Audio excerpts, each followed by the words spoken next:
Hi viewers, welcome to filmy beat. నేను మీ అనుష. సమాజాన్ని మేల్కొలిపే కనువిప్పు కలిగించే చిత్రం సితారే జమీన్ పర్. అవునండి, ఈ మాట నేను చెప్పట్లేదు. ఈ సినిమాను స్వయంగా వీక్షించిన సంఘ సేవకురాలు, రచయిత్రిగా పద్మశ్రీ గ్రహీత అయిన సుధామూర్తి తెలిపారు. రచయిత్రి సుధామూర్తికి ఉన్న ఫాలోయింగ్, క్రేజ్ గురించి నేను మీకు ప్రత్యేకంగా చెప్పాల్సిన పని లేదని నేను అనుకుంటున్నాను. కంప్యూటర్ ఇంజనీర్గా జీవితాన్ని ప్రారంభించి ఇన్ఫోసిస్ ఫౌండేషన్, గేట్స్ ఫౌండేషన్, ప్రజారోగ్య విభాగాలలో కీలక పాత్రలను పోషిస్తున్నారు ఆవిడ. వక్తగా ఎంతో మందిని ఇన్స్పైర్ చేస్తుండే సుధామూర్తి తాజాగా అమీర్ ఖాన్ సితారే జమీన్ పర్ మూవీని చూశారు. జూన్ 20న రాబోతున్న ఈ మూవీని సుధామూర్తికి ముందుగానే చూపించారు అమీర్.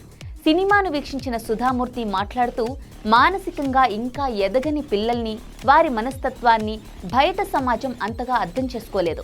వారంతా ఎంతో సెన్సిటివ్గా ఉంటారు. వారి మనస్సు ఎంతో నిర్మలంగా ఉంటుంది. ఈ విషయాన్ని ఈ సినిమాలో ఎంతో గొప్పగా చిత్రీకరించారు. ఈ మూవీ సమాజంలో ఎంతో మార్పుని తీసుకువస్తుందని భావిస్తున్నాను. ఈ సమాజంలో మానసికంగా ఎదగని చిన్నారులను కూడా సాధారణంగానే ట్రీట్ చేసే రోజులు దగ్గరలో ఉన్నాయి. ఇలాంటి గొప్ప సినిమాను తీసినందుకు thank you and all the best అని తెలిపారు సుధామూర్తి. సితారే జమీన్ పర్ ట్రైలర్ చూస్తే ఈ మూవీ కాన్సెప్ట్ ఏంటో ఇట్టే అర్థమైపోతుంది.